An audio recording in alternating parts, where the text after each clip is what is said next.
Okay, welcome back for another episode of the Innovation Room. Today we have a very exciting guest with us, José Pires. José is without a doubt one of the most experienced innovation advisors in the world. He's held innovation leadership positions in a number of leading global companies like Sony and Nestlé, and has since used those learnings to create the Excellence in Innovation program, which has won numerous awards and been used to train quite a few professionals across the world, and I think more than 100 clients, if I'm not mistaken. So could you tell us a little bit more about yourself and your background? Very good, Jesse. Great to be here with you. It's a great community you have of leaders who are innovating across so many different industries, and I know that you play a key role in helping them in that journey. So it's really great to be here with my crowd, if you will. Those are the special people that I really enjoy working with.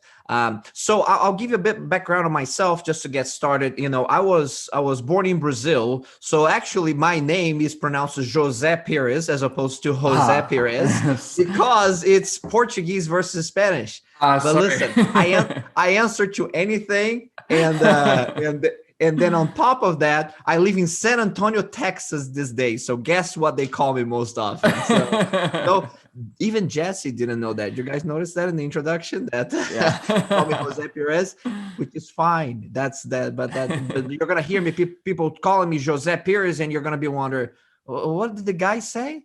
So, and that's why. So I was born in Brazil, and as a matter of fact, yeah, that experience was really fundamental, in my opinion, for excellence and innovation acceleration, which is a topic that we're going to be discussing here today eventually, and it has a lot to do with contrasts and contradictions. And I was born in Rio de Janeiro, Brazil, and there is probably no greater place of contradictions in the world than Rio de Janeiro. Okay, you have the richest and the poorest right next to each other. You have this contrast that you live with on a daily basis as you walk down the street. And fundamentally, that was important in my formation, I believe. I had parents who had were very modest because they had very little access to education. My dad had an eighth grade education, and my mom was yanked out of her school on third grade to work on a farm full time. Not a sad story because myself and my three older sisters had plenty of support and love from our parents, but we definitely learned through their work ethic that, because they never had vacations, they didn't have weekends, they work 18-hour days, and it was it was just work. And I think that was foundational for what I'm going to talk about in some of the programs and the successful innovation leaders. I think some of that discipline will carry through in our talk. But in any case, I was blessed to have access to education, and I got my higher education in the United States. My background academically is in interdisciplinary engineering. It's called engineering physics, but it's a combination of electrical, mechanical engineering, and physics. And then later on, I did my graduate studies in investment banking and entrepreneurship.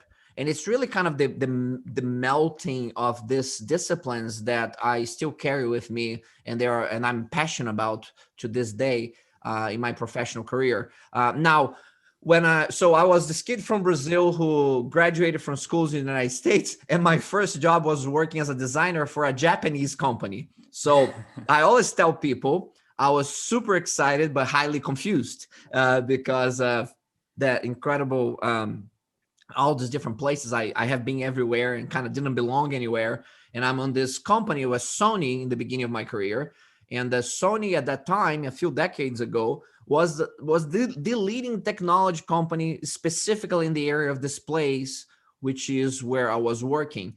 And I can go into my Sony experience a little bit later if we would like to, but it was really transformative for me because my first boss, his name is Shigu Hayashi, or Hayashi-san, and in my first week there, he asked me to identify 100 innovations in that space. I thought, that was impossible. I was the new grad who didn't really have practical experience. And then I'll not go into the details of that discussion, but let me just tell you that I thought I was going to get fired in the first week, but that was a transformational experience for me.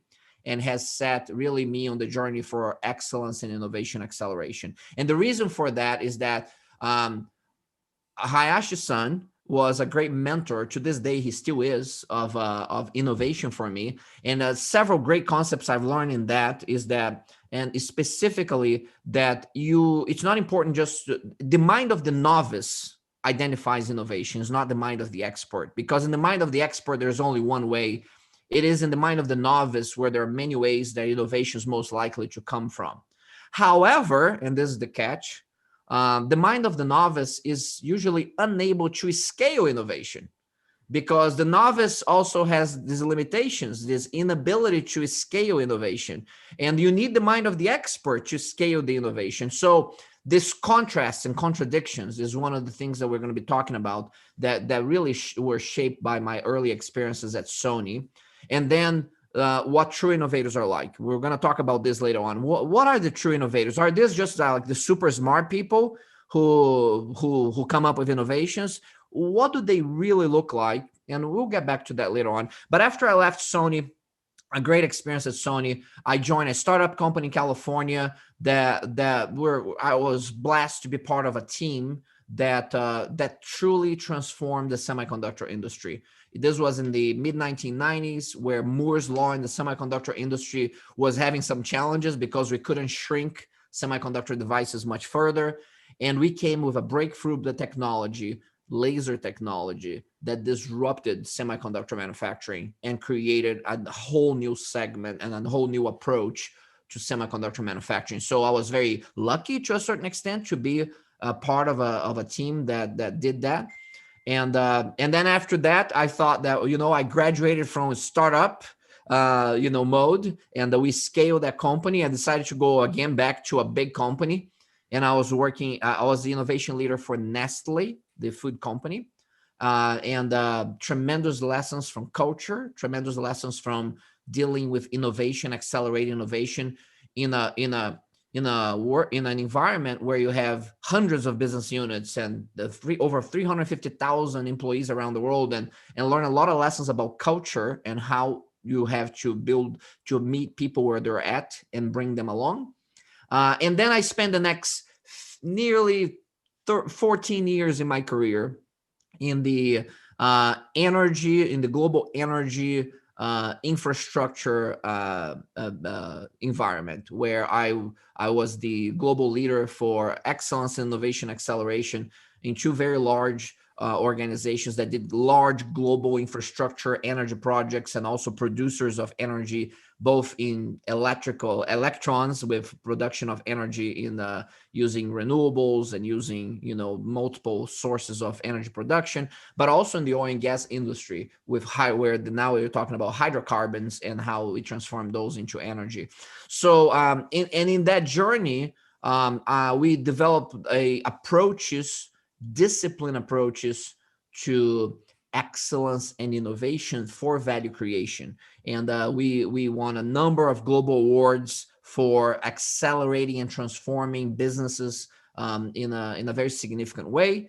And then in that journey, we work with over 100 cross-industry organizations, talking about the principles that I will open up to your audience today. What are these principles? What are some of the fundamental things that these organizations do to be successful? But I'll give you a warning right up front. Some of these things are hard to grasp, and they sound really simple, but they're actually quite deep and complex.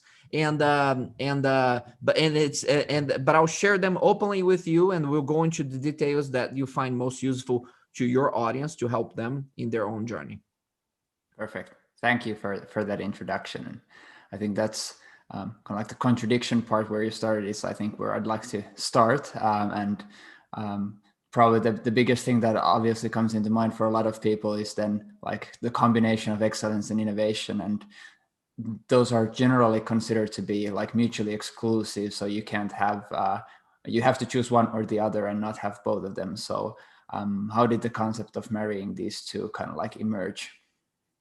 So let's talk about that. That's one of those fundamental principles that can be very confusing. So let me set the stage here. preparing the audience. And remember that when I talk about the examples that I'm talking about here are going to be a little confusing for you, because I'm not talking about the average company. I'm not talking about the average organization. I am talking about great enduring organizations and leaders. And by definition, those are at the very tip of the high end of the distribution. Okay. Those are few of the few that make to that level. To be great is one thing. To be enduringly great, it's much harder. And very few organizations and leaders are able to sustain that level of performance. So with the setting that I'm talking about, the very small slice of the distribution, one of the great fundamentals that separate that group from the rest is this ability to master contradictions. And because I'll tell you that I'll give you the cheat sheet, if you will. If you want to be a great enduring organization, or if you want to be a great enduring leader, you have to master four things. And what you have to master is that you have to master ideas, you need to master methods, you need to master technologies, and you need to master people in a good way, okay? In a leadership way. Yeah. Now, so this sounds really good. Oh, that's awesome. I understand that. And if I ask people, what do you think is most important? Is it ideas? Is it methods? Is it technologies? Is it people? You get quite a bit of variety in the answers on how people think what they think is the most important component.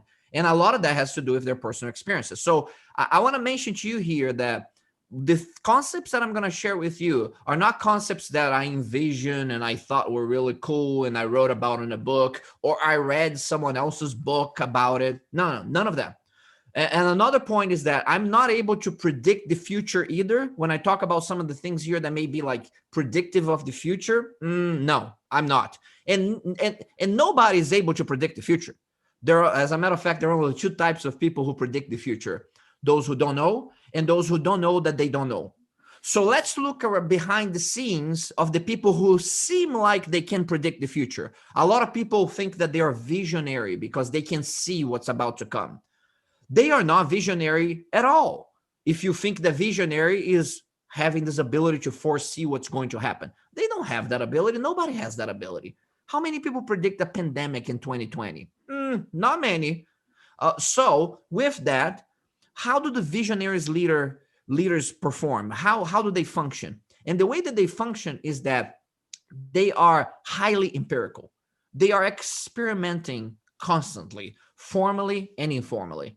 And what they're doing, they are observing what works and they're observing what doesn't work. What doesn't work, they let go. And then when they see something that works, and that's the fundamental difference with them, through empiricism, they see what works. Then that's not enough. They try to understand why it works. And once they understand why it works, they try to scale that. So they're not visionary. They're constantly experimenting. They see what works. They understand why it works, and then they scale that. So that's important for us to understand that concept. Mm-hmm. Now, when you ask them, what's more important, ideas, methods, technologies, or people, they will say all of the above and none of the above. And people are like, whoa, hold on. What do you mean? And they'll say things like, well, ideas are important. Ideas are incredibly important. We need to create an ecosystem where people can provide their ideas. We can listen to their ideas. We can scale their ideas. Ideas are important, but ideas are everywhere. What are uncommon are people willing to put their reputation behind ideas. And they're like, oh, okay. So what about methods? Well, methods are so important. Methods, you need discipline frameworks. Otherwise, you're just going to scatter. If you don't have a discipline framework for innovation and innovation execution, you're going to scatter. It's not going to work out. But then at the same time, you're going to hear me saying that I am a certified Lean Six Sigma Master Black Belt. And then I'll say that for most people, it sounds like a dangerous mental condition. It doesn't help them because it's so what? Who cares? What is it going to do? You're going to get some belt? So methods matter and they don't matter. Ideas matter and they don't matter. Oh God, so it must be about technologies then. We live in a world of exponential technologies, AI, natural language processing, RPA, blockchain, and the list goes on and on and on. Wonderful. Technologies are incredibly important to accelerate our journey towards innovation for value creation. But technologies also can make stupid happen at the speed of light. So if you don't have the right technology, it's your wasted effort and time. So it's not technology either. So it must be about people, right? Oh, this is kind of a cop-out answer. So I'll just give it, oh, it's always about the people. People are our most important asset. Oh, is that true, Kyle? So how come did they fire you and they left the asset in that power plant? So you're not more important than that asset, were you? So we're not also talking about what people want to hear. We're going to talk about the practicalities and the realities of innovation, excellence, innovation, acceleration. So of course, we value humans and people at a fundamental level, and great organizations do that. But if you're going to accelerate excellence and innovation, it's not about all people. It is about finding the right people in your organization. It's about identifying the amplifiers of excellence and innovation. And you say, okay, José, so what is the point of all of this? The point of all of this is that it's about all of those things and none of those things. It's the intelligent blending of those things for your context in your organization, in your market, that would differentiate great enduring organizations from the rest. So it's important to understand that. And as you can tell, there are lots of contradictions on that. I say this is important and this is not important. And the world of greatness specifically is filled with those contradictions. And that's why it makes it so hard for people, because people in organizations tend to be a lot more binary. It's this or that. And they debate endlessly about these two options. But great enduring leaders and organizations understand that the world of greatness is not an or world. The world of greatness is an and world. And it is by the intelligent blending of these forces that pull in different directions that you get great performance. But it's very hard to do. And there's no greater example than excellence and innovation, like you rightly pointed out, because the world of excellence is pulling this direction. It's all about, understanding what the current system is. It is about setting performance standards and meeting and exceeding those performance standards. It's about squeezing efficiencies out of that system. While the world of innovation is on the other side. And the world of innovation is about looking at the problem and systems that you have from a different perspective. It's about not just squeezing efficiencies out of there. It's about thinking about different ways of doing. It's about different models, different paradigms. And then the world of innovation is pulling then this very different direction from the world of excellence. And then what organizations and people do, they debate it. And they debate about, are we going to be excellent or are we going to be the most innovative? But here's what happens. And I ask you and your audience to check on your own personal and professional experiences. If you look at great enduring organizations, are they the most excellent organizations from an operational excellence, business excellence perspective? Not in the long term, not as a great enduring organizations. That can get them to greatness.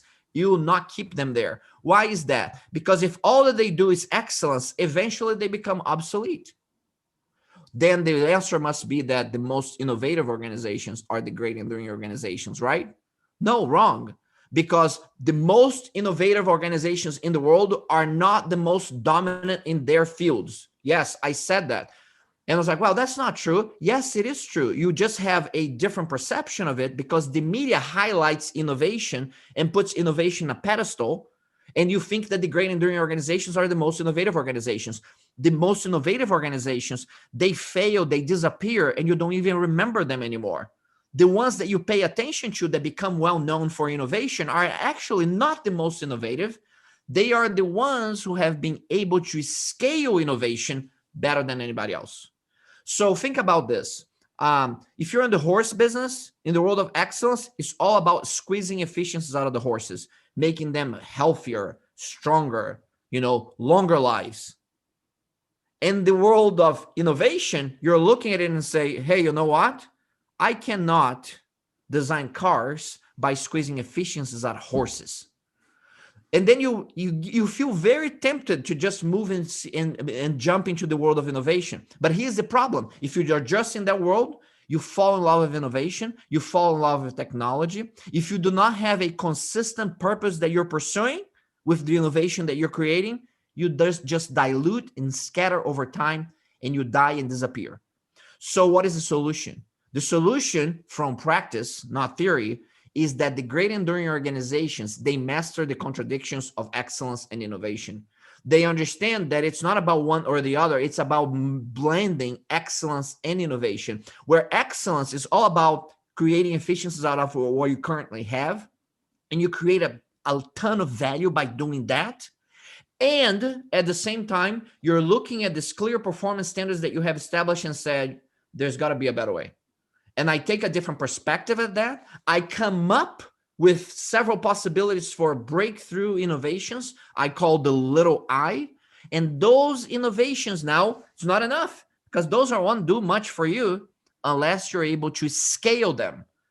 And how do you think that great enduring organizations scale innovation? They scale that little I of innovation by applying the principles of excellence and discipline to that innovation. And that's how you consistently scale innovation, by applying excellence to innovation. So here we go. Excellence and innovation despise each other, but in great enduring organizations, you see them playing side by side with each other, and they are absolutely necessary for achieving enduring greatness. Not just about being the most innovative or being the most excellent for a short period of time, but to be enduringly great. And so that master of those contradictions, and excellence innovation is one of the biggest contradictions, is the reality. Now, Jesse, and I got to point out this to your audience, that this is not what I believed in when I started this journey. If I look back nearly, over 2 decades, nearly 3 decades now, in the beginning of my journey, I was a technologist at heart, and I felt that, innovation is it. Everything else is a bit of fluff, and this excellence thing is a bunch of outdated motives. And discipline, really? I don't need discipline.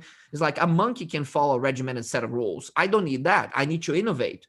And that sounds very appealing. And there's kind of a nostalgic part of me that wish that was true, but it's not true. The great enduring organizations, not only they have to come up with innovations, they are masters of scaling that innovation with excellence. And if I was going to, there's no perfect recipe on how you blend excellence and innovation, but I'll give you this tip. It's more heavily weighted towards excellence than it is towards innovation. It's, a 70-30 ratio, if you will, on that. And that's something that's hard to do, especially for entrepreneurs to understand, especially for technology-driven companies to understand. It takes them decades to learn those lessons. Some of them never do. Yeah. I think that's a great story to really showcase how there are really very little simple answers in all of this in innovation and in building those truly enduringly great companies. And that kind of brings me to the program of excellence in innovation. What does it look like in practice, and how do you kind of start teaching these principles to the people who participate in your programs? That's a great. You have framed that in a perfect way, Jesse. Because and one of the things that I've always enjoyed about you and the work that you're doing with Vimeo and leading the company is that you have this understanding that that these are complex issues to be mastered, right? There is no silver bullet single solution, and these are interconnected components that you need to blend to the culture of your organization to make it happen. So that question right there on how do you put it all together can be, months of discussion, but I'll summarize. And I want to give you a specific example here. Let me pick one of the organizations, not only that I did advisory for, and I helped their leadership team, come up with their strategy for innovation, excellence, and innovation acceleration. I want to talk about one that I had to lead from within. When we were at Endeavor, which is a energy company here in the United States, this company in 2010 it was it was soon after the financial crisis, the 2008 financial crisis. In 2010, this company was not doing very well financially. As a matter of fact, it's a public company. It had a market value of $2 billion at that time, which may sound big for people who are trying to build their business, but this is an established energy company, and that level of $2 billion energy company is a bit like noise in that industry. Okay, it's not much, and the reality is that $2 billion market valuation was less than the book value of the company. And that's pretty sad when your book value is actually greater than your market value. The market is basically looking at you and saying, wow, you're just on the path to bankruptcy. You're not going to go anywhere. So there wasn't anything special about this company, and that's why I like to talk about this, because it's such a great story. Because what happened is that way before my time there, they had a very visionary CEO that came and joined the company. His name is Greg Goff. He came from another energy company, joined joined this company in 2010. And if I would paraphrase his approach, it was very much culture driven, which is a little bit odd. You're in an energy company, you think that he's going to be like really focused on technology, or he's going to bring some competitive advantage that's really unique for the company. And he came in and he had this mindset of building an organization where entrepreneurship and excellence were just kind of part of it, which is not very common in established energy businesses. These are very traditional businesses. They hire experts in the field to do very technical things and business-like things on logistics, refining, and distribution of oil and gas products. Okay, these are very traditional businesses. So he started bringing experts from multiple industries coming into the organization, taking different perspectives at what the organization does, but this very cool blend of entrepreneurship and excellence in the organization. And by applying that approach and building a culture around those values, if you will, over time, you fast forward that I joined the company a number of years later because there was an affinity between what I was doing of excellence and innovation acceleration and what this company had with entrepreneurship and excellence. So I made excellence and innovation perhaps more explicit. But here's the point. When we apply these principles of excellence, innovation, acceleration in this company continue its transformation. And I'll say that the basic principles, and I'll summarize at a very high level, is that you create a meritocracy of ideas with very clear execution mechanisms. So this meritocracy of ideas is accessible to all, meaning that anybody in this organization, regardless of their status, rank, title in the organization, has an opportunity to have a communication about what can we do to improve and innovate the way that we do work, the way that we do business. Okay, anybody have a say on that. Now, that's the meritocracy of ideas. Now, this meritocracy of ideas has a very disciplined approach for identifying, prioritizing, and choosing what we're going to work on. Ideas can come from everywhere, remember, but we're looking for people who are willing to put their reputation behind ideas. So there's a meritocracy of ideas accessible to all in the organization with very clear, transparent to the organization execution mechanisms. This is very important. Innovation is trivial compared to innovation execution, which is the implementation of new ideas that create value. We can go back to that later. So you need to have very transparent execution mechanisms, which is not common in organizations. And then very disciplined execution mechanisms that you follow through consistently. And this company had been doing that already. And with excellence in innovation acceleration that I brought in, we just took it to a higher level of discipline and execution. And we really engage the entire organization in this journey. And to summarize, on a period of about 18 months, we trained over nearly 14,000 professionals in the organization on the basic principles of excellence, innovation, acceleration. We made it very clear to them what the execution mechanisms were for their ideas and for their innovations. And then we provided support on the ideas that were prioritized into the innovation execution funnel, if you will. And to summarize, those employees over an 18-month period, they identify, prioritize, and executed to completion. And that's the key portion. executed to completion, to full implementation, over 2,000 excellence and innovation projects. And this over 2,000 excellence innovation projects, they deliver over $1 billion in additional earnings for the organization. These were financially audited items. These are not like soft savings, or these are not like, nice to have stuff or cool stuff. This is real value creation.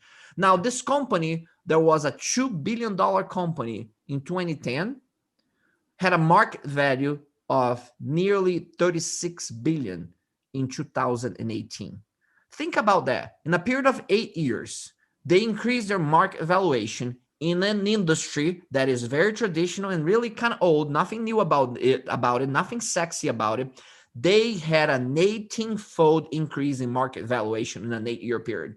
I mean, you can look for high-tech growth stocks and that don't deliver that. And this is an established company. So again, in summary, I want to bring that very specific example, but I want to go back to the fundamentals. It's about creating an idea meritocracy accessible to all in the organization, and that's very good.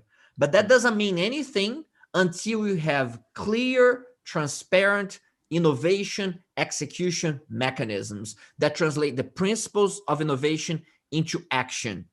And you're very disciplined about those execution mechanisms. That's the excellence piece that comes into innovation. Because it's not like, oh, we're going to have a hackathon, or we're going to have this cool code that's going to be generated. Oh, that's wonderful, Kyle. But the implementation is not scalable, and I don't see how the path to value creation as we do this. So why we're doing this again, other than the code looks really cool. So it's a very actually, it's actually a hard process, and this may seem contradictory because you think, don't you want to make it easy for people? No, you want to make it incredibly hard for people, because we're going to talk about the traits of real innovators. And you don't get those real innovators by just saying, oh, here's ping pong table, and you're going to, we have some beds that you can sleep on, and ping pong tables and free beer, and now you're going to be great innovators. No, that looks good on the media. It's not how real innovation happens. And you make it hard because the real innovators, they will learn to overcome those challenges. You provide, it's weird because you make it really hard and you provide a lot of support at the same time. But you do not fool people into believing that creating innovation and implementing innovation is fun. It's not fun. Are you kidding me? It's one of the hardest things you're ever going to do. If it's fun, there's something wrong with you. You like suffering, because you are basically implementing things that will that require other people to change their behaviors. And you think that's fun? They're going to hate you and everybody who looks like you. So it's I never hear someone who finished an excellence innovation project that delivers millions of dollars in value creation, and I ask, so Bill, how was that project? Was it fun? They never look at me and say it was fun. They look at me and they may say it was rewarding, it was fulfilling, but I wouldn't characterize it as fun. And I think that's an honest answer. So we need to have those honest answers with people, because those honest debates and discussions with people, because there's too much fantasy and romanticism being glorified when it comes to real innovation in organizations. And I think that the real innovators are not, they don't really have time to be talking about what they do. And they're not very interested in marketing on their innovations. So those stories need to be told. Yeah, thanks. I couldn't really agree more with all of the above, and I think it's a really great example to showcase how hard it really is to do these things in real life. And I think a lot of companies have a really hard time kind of like getting started with creating all of the above.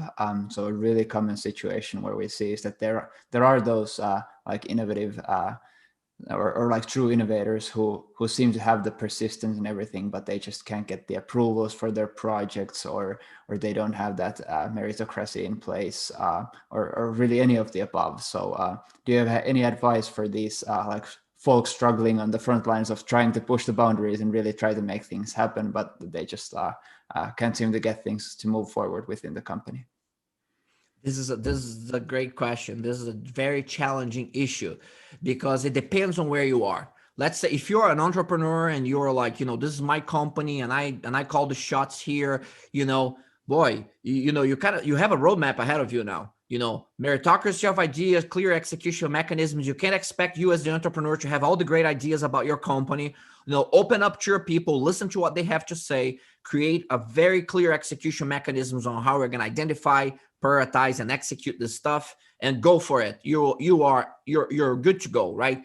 Start small and scale, like anything you need to do. Entrepreneurship and intrapreneurship is very much the same in terms of starting small and scaling.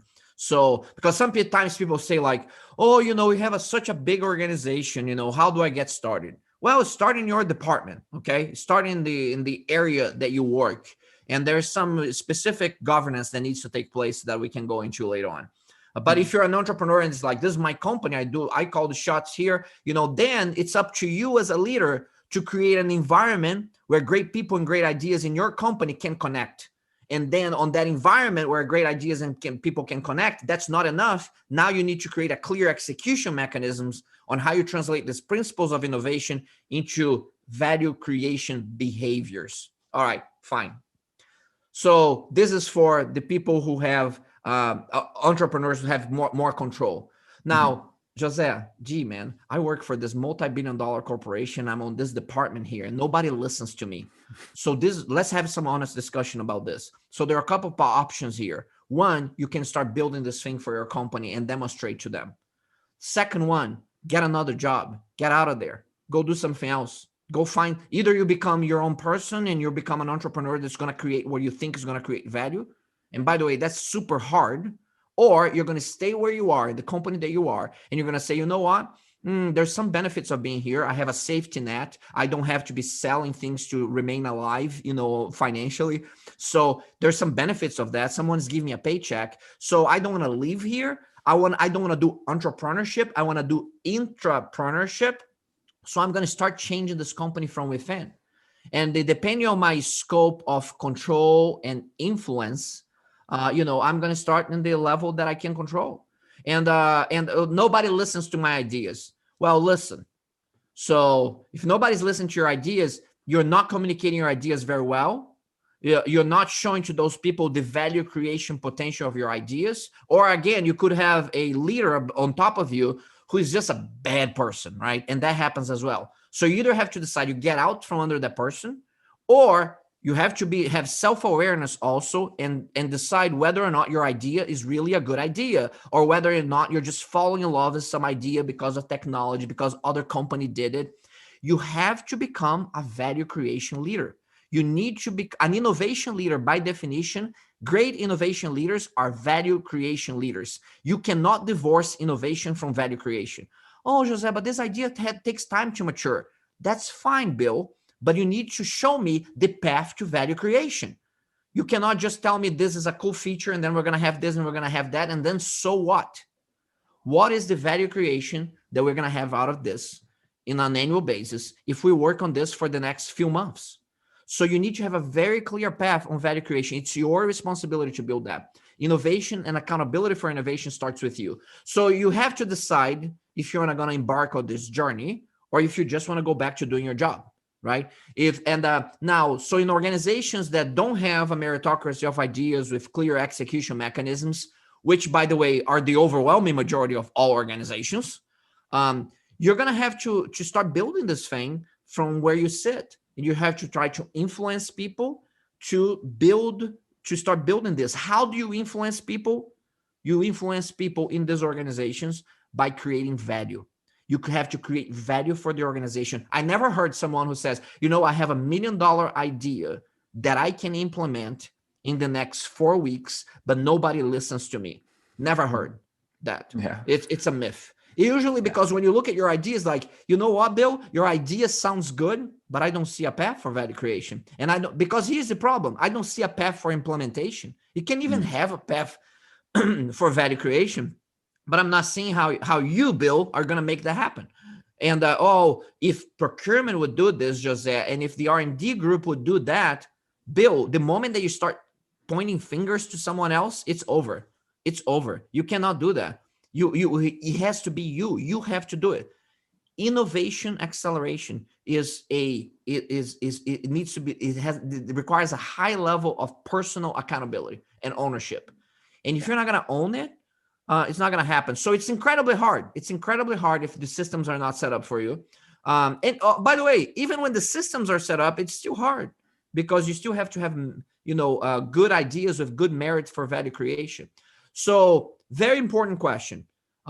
It's incredibly hard if you have the systems. If you don't have the systems in place, you need to start building. Let me give you something about my own example. I made the crazy decision to fight this battle early in my career because I did not want to be the person who spent 1 year on process engineering and then 1 year in manufacturing engineering and 1 year in design and then do this rotation thing. I never wanted that because I fell in love with innovation acceleration early in my career. And then I sat there and I thought, how do I build a career around this?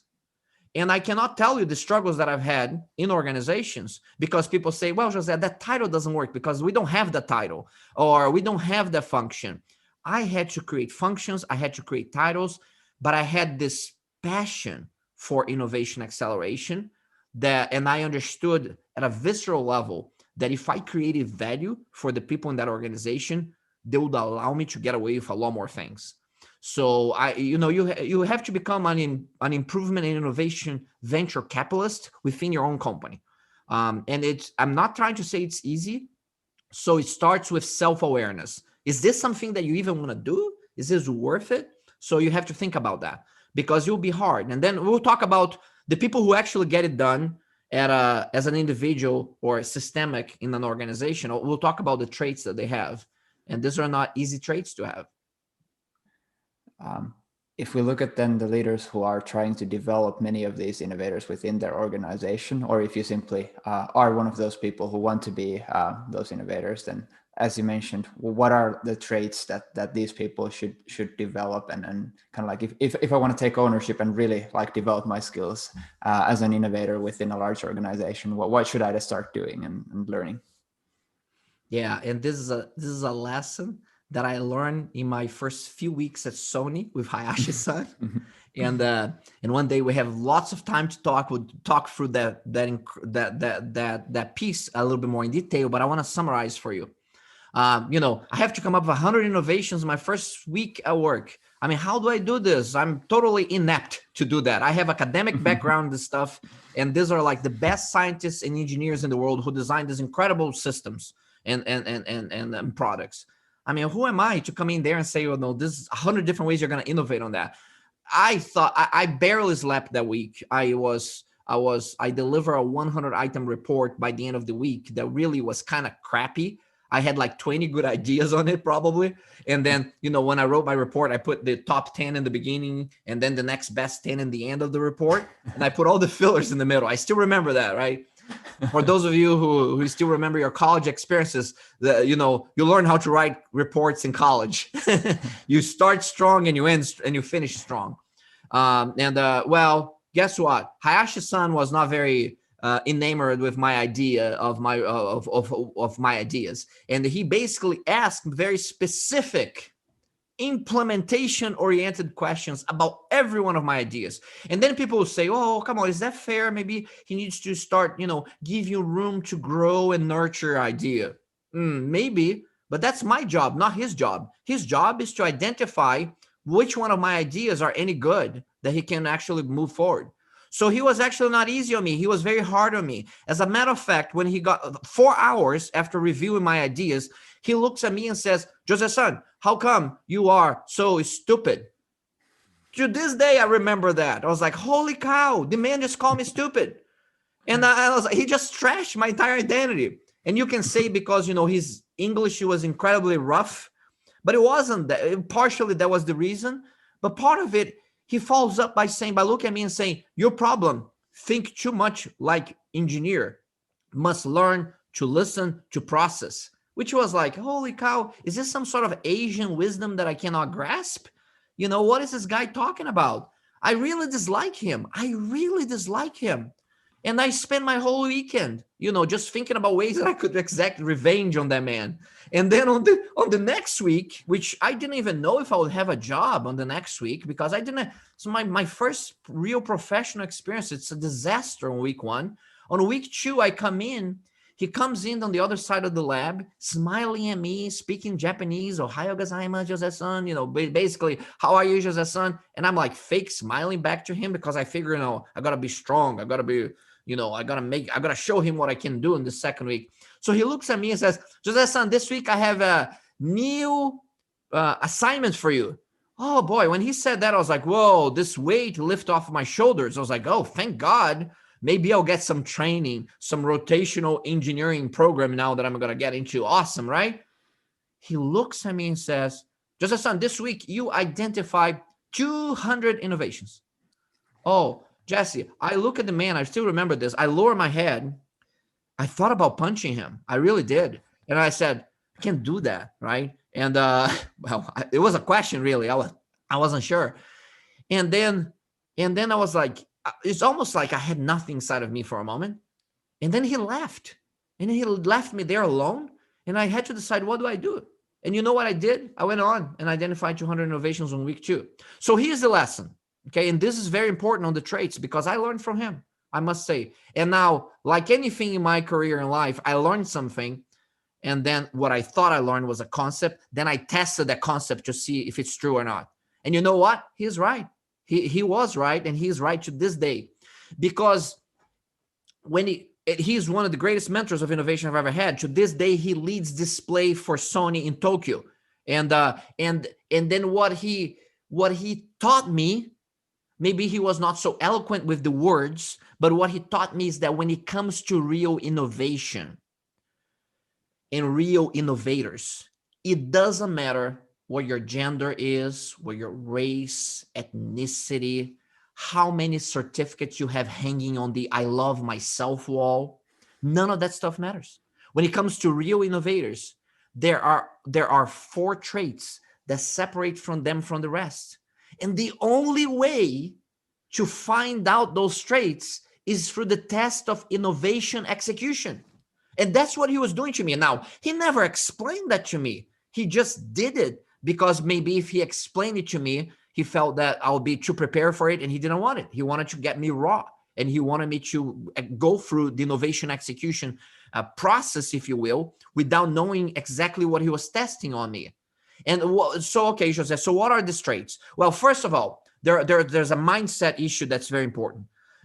He knew that I would only have the novice mindset in that work environment for a short period of time. Because what happens when you go into any company, they indoctrinate you on the way that they do things. So the novice mindset starts to fading away and disappearing very quickly, and you start becoming an expert about what their organization does. That's how organizations function. But here's the dilemma. In the mind of an expert, there's only one way. Once you get on that expert mindset, you kind of become stuck. It's the mind of the novice where there are many ways. So he knew that I would have the mindset of the novice for a short period of time, and he wanted that mindset, number one. Now, ultimately, remember, you need both, not one or the other. You need the mindset of the expert and the mindset of the novice. But in the first week, he was trying to get the novice mindset from me. And now what he was doing is creating a test of innovation execution for me, so that he could really understand if I had the traits that to really excel and lead innovation. And those traits, as I mentioned, they have less to do with what people normally look at in terms of resume and background and even track record, because the track record is not. Those are okay as potential indicators, but the ultimate factors that differentiate innovators from those wannabes are more human, personal, behavioral traits. And they are, number one, purpose alignment. There is something in the personal purpose of that individual that aligns with the professional purpose of that individual and the organization. So there's a level of purpose alignment. I'm not working in an organization that I don't believe what this company stands for. I don't believe in what this company does and how it serves the world. You're not going to have much great innovation out of that. Okay. So you need to have personal and professional purpose alignment. Number one. And there are different levels of strength on that, but you must have some. Number two, and then the other ones is that needs to be followed up. That's not enough. None of these things are enough by themselves. Then it needs to be followed up by passion, and needs to be followed up by discipline, and it needs to be followed up by resilience. So it's purpose, passion, discipline, and resilience is what separates great innovators from the rest. The great innovators are great value creation leaders. Great innovators are great collaborative leaders. So they have purpose alignment, they have passion, discipline, and resilience. Jesse, let me go a little bit deeper for your audience here, because I think I have an audience of great innovators already in here, and I want them to check this checklist against your own principles. And if it doesn't make sense, that's totally fine. You just haven't seen the full picture. Keep building, okay? Because it should make sense, and I believe it will make sense to you. So let's talk about purpose. I already discussed a bit. Let's talk about passion, discipline, resilience. When I talk about passion here, I'm not talking about this romanticized view of passion, okay? As a matter of fact, this passion that I'm talking about is a lot less like serendipitous love and a lot more like an arranged marriage. When I'm talking about passion here, this passion doesn't come about like, oh, I'm trying to find my passion, and I'm like, no, skydiving to see if I can find my passion. No, Bill, it's try something else. Try working on problems that really challenge you. Try working on a lot of different problems that challenge you. And you work your face off in these problems. And over time, you don't even like this stuff. You actually dislike this stuff when you're starting to work on this. And then as you start working on it and you develop skills and you start overcoming these challenges over a period of time, you start enjoying it. You start enjoying the grunt of it. It's weird. I'm not telling you these people are like normal people, because they're not. They're special people in sometimes not so special ways. All right. But that's how they usually can find their passion. They work their face off of something. They overcome challenges over time, and they develop a passion for it over time.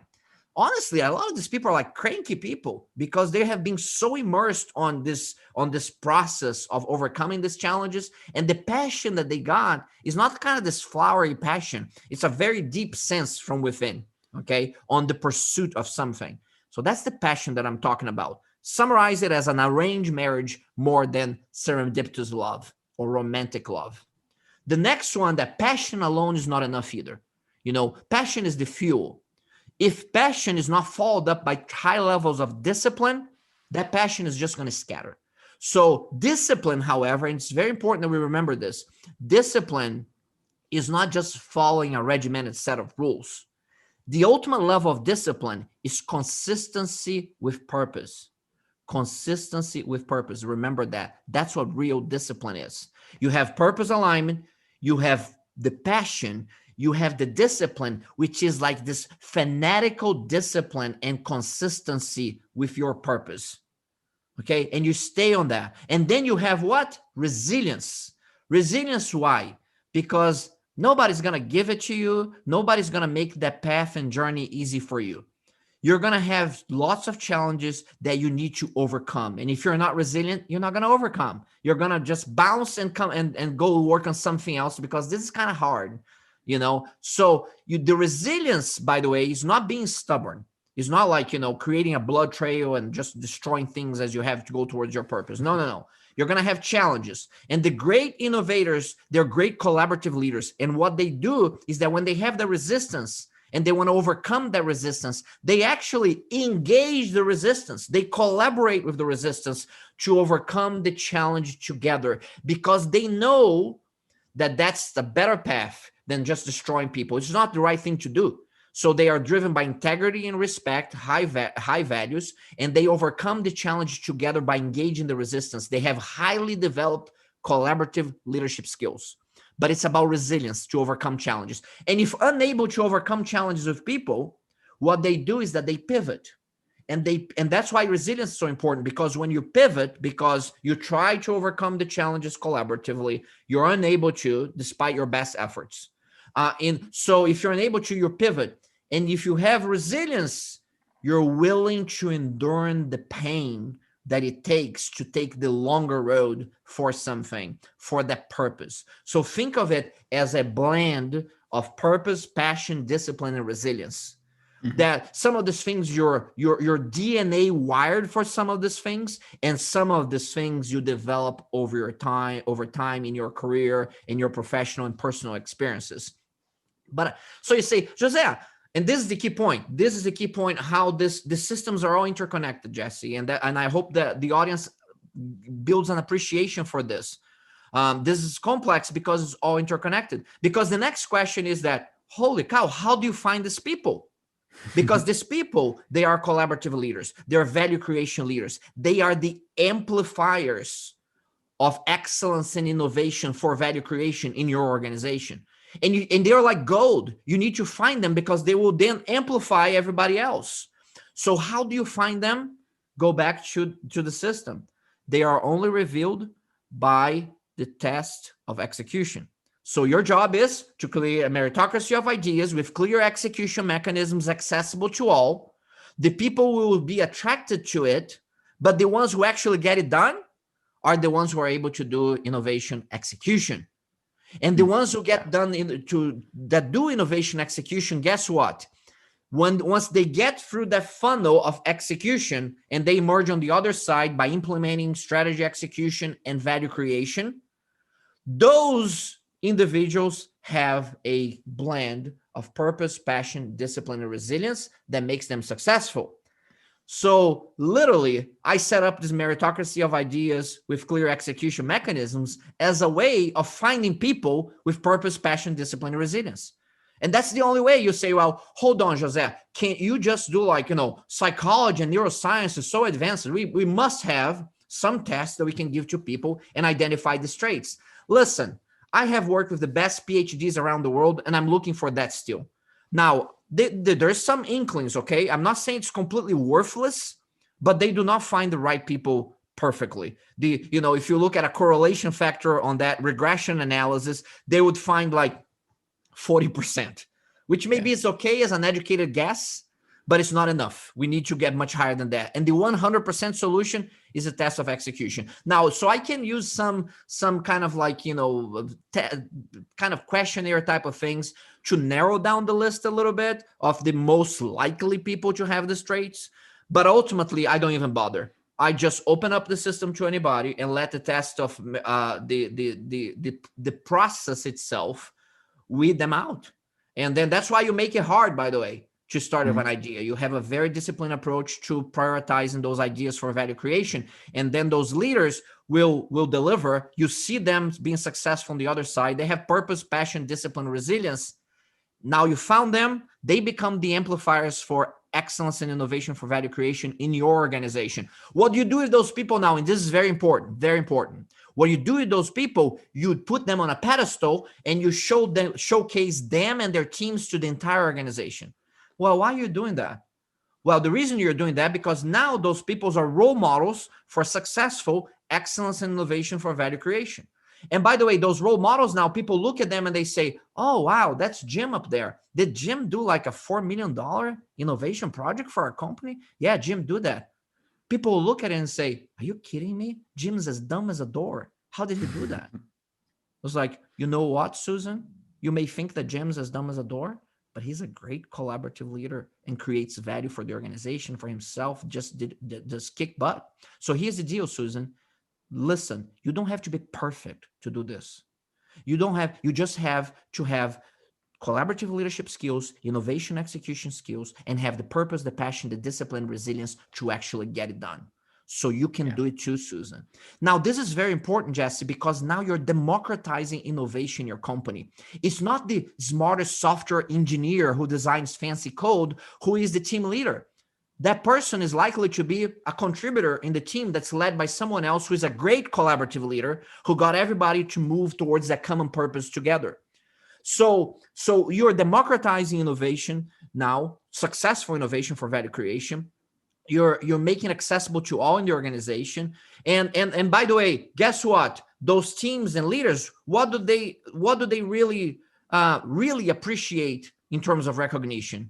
They appreciate, of course, they got to get paid well, but they really appreciate the recognition that comes with it. They really appreciate the independence and self-direction that they have, the autonomy that they have to do this Mm-hmm. work, and they'll get so pumped up by other people now connecting with them and saying, hey, we have this other idea and this other idea, and they become masters of collaborative leadership and innovation execution.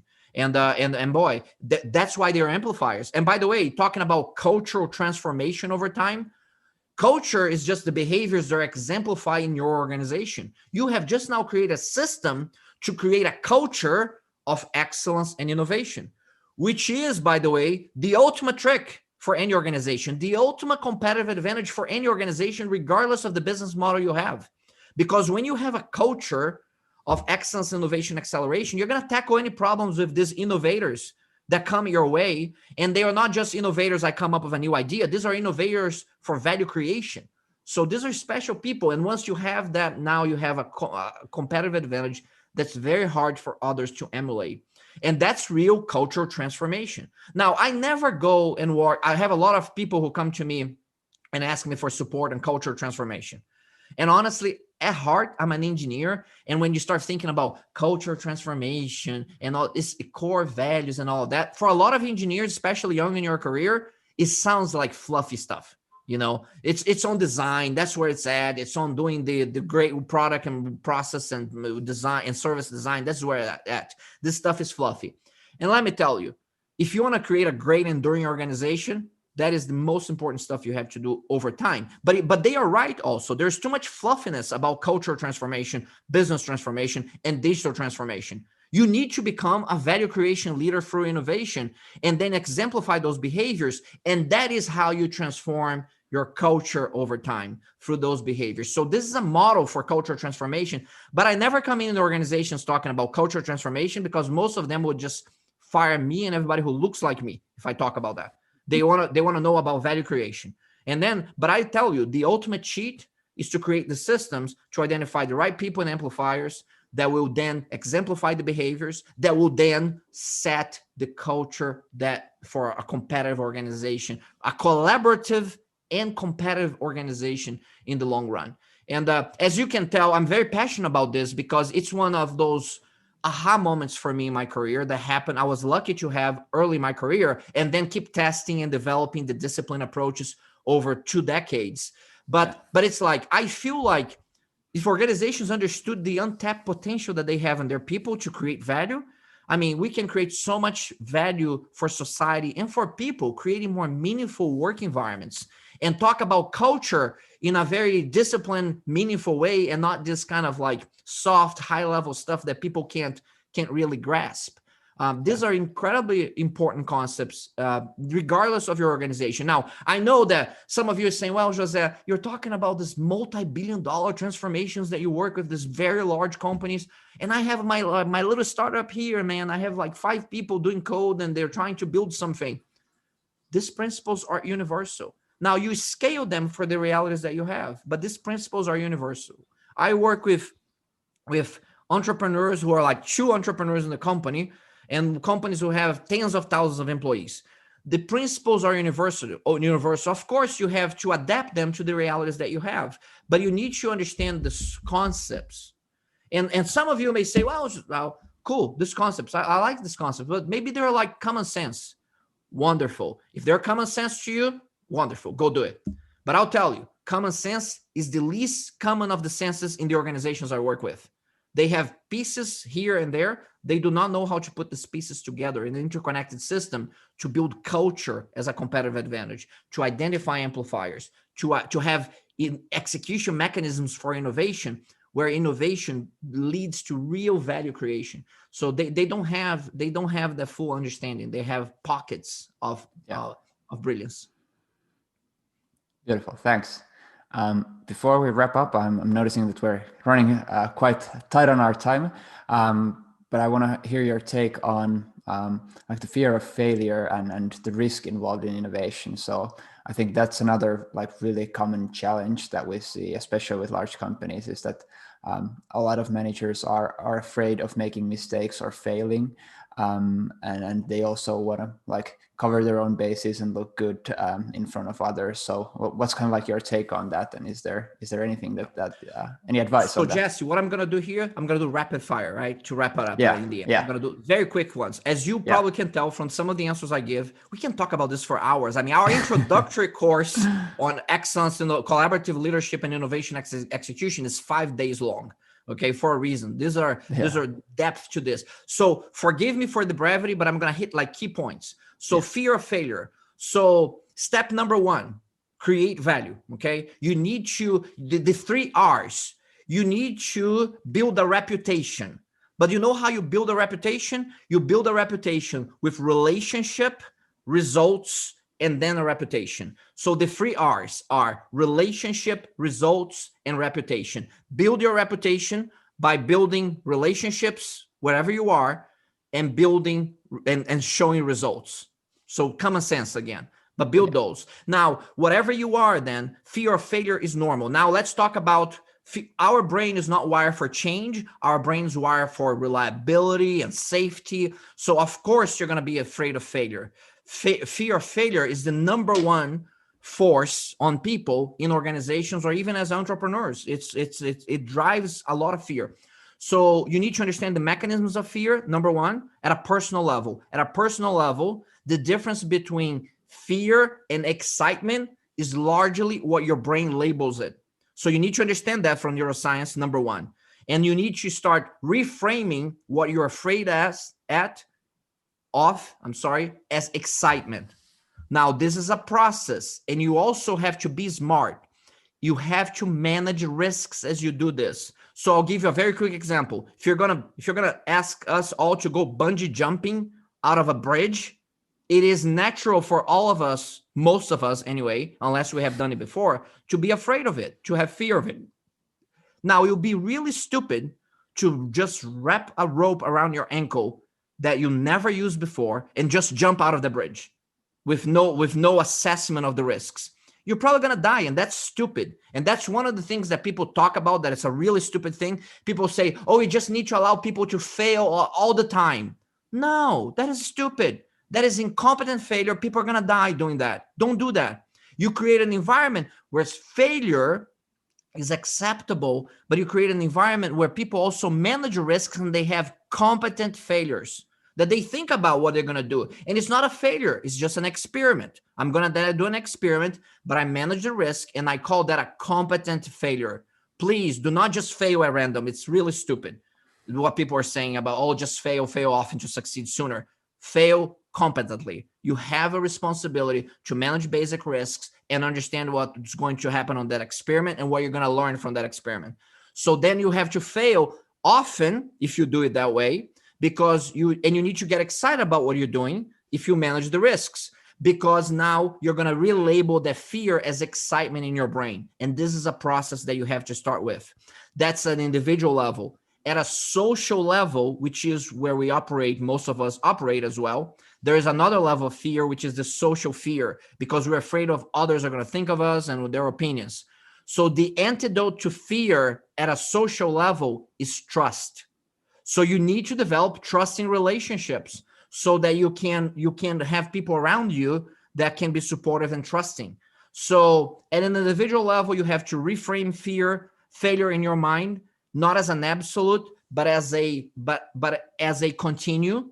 And you need to operate in that continuum in an area that will not kill you, number one. And then you need to experiment constantly in that continuum and overcome the fears by exposing yourself to those failures, to those experiments, if you will.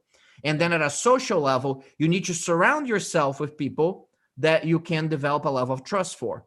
And there are many different ways to do that. We don't have time to get into this, but it's at an individual level, rewire yourself, social level, develop trust in relationships, because that's the antidote to fear. And then you have to have courage as well. And courage requires vulnerability. Courage requires understanding that, that you're vulnerable, and that certain things can happen to you. And there's no special formula to that. We're all built slightly different, and there are ways that we can increase our courage, that we can increase our tolerance for failure. That maybe in a future podcast we can do one just on this subject. Exactly. Perfect. Anything else you'd like to add, and then kind of like to wrap things up for our audience? Well, I would like to say that it's an honor to be here with you all, and I think Jess is a great example of an innovator for value creation, someone with purpose, passion, discipline, and resilience. And I know there are many of you who are listening to me right now, and you know who you are when I talk about the concepts that I've just talked about. If you just hung up and you stopped listening, you're probably not it. But if you're still here with us, you probably have a lot of these components in you. I'll tell you that it's definitely an incredibly worthwhile journey. Listen, I've been fortunate to quote unquote retire, a few years back, but I'll never retire from excellence, innovation, acceleration, because for me, this is my craft and this is how I give value to the world. And I'll do this until the day that I'm gone, or mentally or physically incapacitated, and I just can't do it anymore. And I'm telling you, this is incredibly fulfilling. And if I look back at Abraham Maslow, and most people know Abraham Maslow for the hierarchy of needs and all of that. So there are a couple of lessons that I want to share with you from Maslow. That one of them people know well. The second one people don't know very well, and it's incredibly profound. And I have found that to be true from my practice. The first one is the hierarchy of needs. You gotta take care of your basic needs first, okay? Make sure that you can eat, that you can drink, that you have your basic needs covered. This talk about innovation and like doing this higher level purpose thing, that's wonderful if you cover your basic needs. If you're struggling to eat and survive, please go take care of that. Go take care of that. You cannot be at a higher level of purpose and self-actualization if you don't cover your basic needs. And I see that sometimes people are trying to skip that, and they start getting depressed, and they start getting a really bad place because they don't have basic needs covered. The ugly side of entrepreneurship is that the suicide rate in this specific segment is much higher than any other segment. So do not let yourself be afflicted by that because you're pursuing higher purpose without covering your basic needs. Make sure you cover your basic needs, number one. And the second one, once you have your basic needs covered to a certain extent, now you start thinking about how you get to the higher levels. And I'll quote this from Abraham Maslow directly in his research. When Maslow was asked, what is this ultimate level of fulfillment in life? How am I going to find my passion? How am I going to get there? How do I get to my purpose? The way that he summarized his entire research in this one sentence, and I'll quote, discover what you're meant to do and commit to the ardor of pursuing it with excellence. These are not my words. These are words from Maslow, with research with thousands of people who found this level of self-actualization and fulfillment. Pay attention to these words carefully. Discover what you're meant to do. It is about your passion and purpose in life. What is your purpose? How do you serve the world? Discover what you're meant to do is purpose. And then the next follow-up is as important and not very intuitive. Commit to the ardor of pursuing it with excellence. Not my words, his words. Commit to the ardor of pursuing with excellence. That is, ladies and gentlemen, passion, discipline, and resilience. To have disciplined pursuit of this thing with excellence. That's how you scale innovation. Okay? Discover what you're meant to do and commit to the ardor of pursuing with excellence. It's been a pleasure being here with you. If you want to follow what we do on thought leadership, on excellence, innovation, acceleration, you can find José Pires at LinkedIn. You can. There are many different ways you can find excellenceinnovation.com, and we pretty much share our public the public events that we have. We share with the world what we're doing with great cross-industry organizations and leaders to accelerate innovation, collaborative leadership, and value creation. And so, pleasure to be with everybody here, and have a great rest of your week. Thanks, Jose. It's been an honor to have you on the show.